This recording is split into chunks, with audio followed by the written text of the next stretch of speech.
A 7-3 beatdown of the Toronto Maple Leafs handed to them by the Tampa Bay Lightning. David, our coverage here on the fourth period brought to you by Bitbuy. Use referral code TFB to get up to $50 in free crypto. Terms and conditions apply. You know what the Tampa Bay Lightning applied? Scoring, and a lot of it. They got one early, and they didn't stop, David.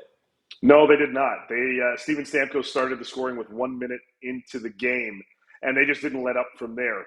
Every line had contributed for the Tampa Bay Lightning. Their top unit, their second, third, fourth, everybody was really into it. And we saw, for a lot of people that keep complaining that Tampa has not been able to figure out their third line of yesteryear, well, Hagel, Paul, and Ross Colton really did a number on the Maple Leafs in this game. And they were just dominant from start to finish.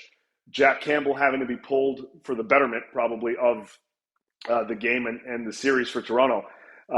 But this was just an all-out onslaught for the Tampa Bay Lightning, who are now 16-0 after a loss in the playoffs since 2020.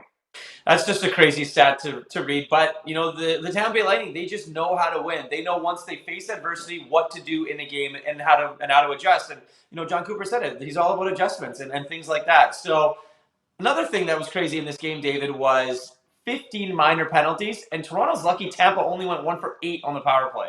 Yeah, this turned into a special teams battle, especially in that second period. 7 penalties in that second period. Yeah. I mean, when you do that, you minimize the opportunity for some of your guys to get on the ice. And if Toronto's continuously killing penalties, Austin Matthews is limited to the amount of ice time that he's going to get as the game wears on.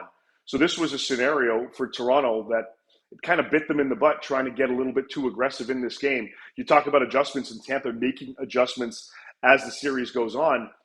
Which is typical in their nature. Well, Toronto has to make adjustments as the game goes on as well, and you have to get adjusted to how the refs are calling these penalties. If they're calling every little thing, like we've seen throughout the course of the playoffs, as frustrating as it is to watch, it's that much more frustrating to play in that type of environment. You have to adjust. If the refs are calling those types of calls, you've got to make some tweaks to your game so that you don't get called for those, and then ultimately giving your team the PK, which certainly it could have bit Toronto much more in the butt in this one, but the way Tampa was playing, it really didn't matter.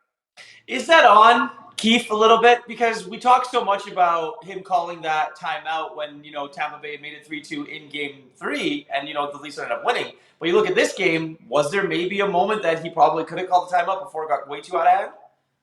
I didn't see that type of environment kind of come into play in this one because at the time in game 3, Toronto was up and you started to see Tampa making those adjustments and getting that momentum. So they wanted to kind of put the halt on that. In this scenario, I mean, with all the penalties going on, if anything, you go into the second intermission, first or second intermission, and go, guys, look, this is what's going on in this game. And I don't know if they did that, but I would imagine at some point you've got to send a message to your guys to say you got to relax on some of these calls. Forget about those. Let's continue to play our game and move forward.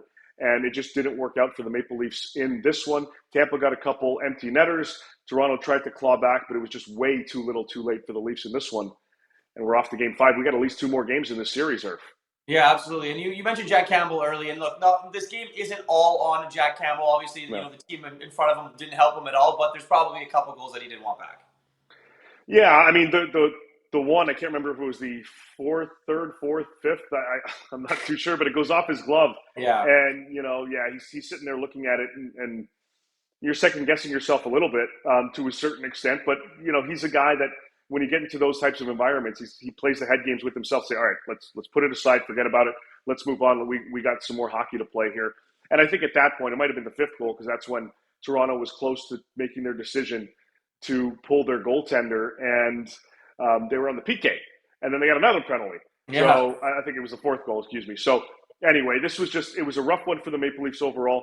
Definitely, you're not throwing all the blame on Jack Campbell, but look, it's a 3-game series now, a best of 3, and if you're Toronto, similar to how we've seen kind of both teams, you get an L, you forget about it, you move forward. Toronto has to do that going home for game 5.